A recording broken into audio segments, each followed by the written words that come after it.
అందరికీ నమస్కారం. నేను మీ ఆయుర్వేద డాక్టర్ చిట్టిబొట్ల మధుసూదన శర్మ. మనం ఈ వీడియోలో మంగు మచ్చల సమస్యకి క్షేమదాయక గృహ వైద్యం అనేటువంటి అంశాన్ని గురించి తెలుసుకోబోతున్నాం.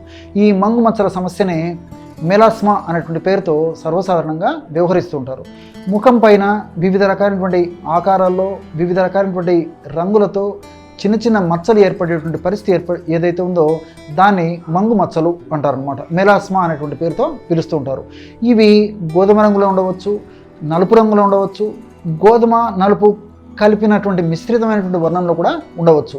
ఈ యొక్క సమస్య వచ్చేందుకు కారణం ఏంటంటే ప్రధానంగా ఆ చర్మ భాగంలో మెలనిన్ అనేటువంటి చర్మానికి రంగునిచ్చేటువంటి ఆ యొక్క పదార్థం యొక్క ఉత్పత్తి ఎక్కువగా జరగడమే దీనికి ప్రధానమైనటువంటి కారణం. మరి ఆ చర్మానికి రంగునిచ్చేటువంటి ముఖ భాగంలో ఆ మెలనిన్ అనేటువంటి యొక్క పదార్థ ఉత్పత్తిని తగ్గించగలిగితే ఆ సమస్య తగ్గిపోతుంది.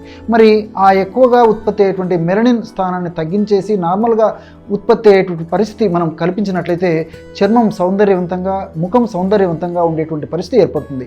ఈ యొక్క సమస్య తగ్గేందుకు అంటే మంగుమచ్చల సమస్య లేదా మెలాస్మా అనేటువంటి సమస్య తగ్గేందుకు ఔషధాన్ని ఎలా తయారు చేసుకోవాలంటే 50 గ్రాములు ఒట్టివేళ్ల చూర్ణం తీసుకోవాలి.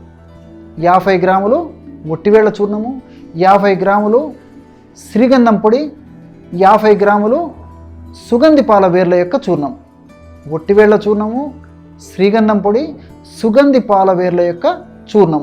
ఈ సుగంధి పాల వేర్ల యొక్క చూర్ణాన్ని శారిబా చూర్ణం అనేటువంటి పేరుతో మార్కెట్లో విక్రయిస్తారనమాట. అట్లే ఒట్టివేళ్ల చూర్ణాన్ని ఉసీర చూర్ణం అనేటువంటి పేరుతో పిలుస్తుంటారనమాట. కాబట్టి ఉసీర చూర్ణము 50 గ్రాములు, శ్రీగంధం పొడి 50 గ్రాములు, శారిబా చూర్ణం 50 గ్రాములు. ఈ 3 పదార్థాలను బాగా కలిపేసి ఒక గాజు సీసాలు నిల్వ ఉంచుకొని రోజు రాత్రిపూట 100 మిల్లీలీటర్ల నీటిలో 5 గ్రాములు అంటే 1 టీ స్పూన్ ఈ పౌడర్ బాగా కలిపేసేసి మూత పెట్టేసి ఉదయం పూట ఆ యొక్క నీటిని వడగట్టుకొని ఆ నీటిని తాగేసేయాలి.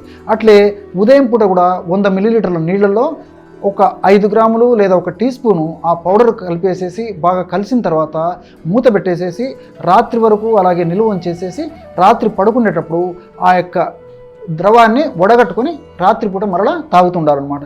ఈ విధంగా క్రమం తప్పకుండా రోజు ఉదయం ఒకసారి రాత్రి ఒకసారి ఈ యొక్క ఔషధాన్ని వాడుకోవాలి. మనం తయారు చేసుకున్నటువంటి ఔషధం అయిపోతే మరలా తయారు చేసుకొని వాడుకుంటూ ఉండాలన్నమాట.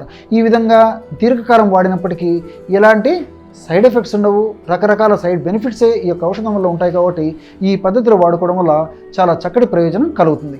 అంతేకాకుండా పైపూత మందుగా కూడా ఒక ఔషధం వాడుకోవాలి. ఎలాంటి ఔషధం అంటే కేవలము తగినన్ని కాచినటువంటి పాలు, తగినంత నిమ్మరసం, ఈ 2 కలిపేసేసి ఆ 2 కలిసినటువంటి పదార్థాన్ని మంగుమచ్చల భాగంలో సున్నితంగా మర్దన చేసి తర్వాత అదే పదార్థాన్ని మంగుమచ్చల భాగంలో పెట్టేసి అంటే అప్లై చేసి ఒక 15 నిమిషాలు లేదా అరగంట తర్వాత కడిగేస్తుండాలన్నమాట. ఈ విధంగా రోజు 2 సార్లు కానీ, సమస్య కొద్దిగా ఉంటే రోజు ఒక్కసారి కానీ పైపూత మందుగా పాలు నిమ్మరసం కలిపేసి ఈ పద్ధతిలో వాడుకోవాలి.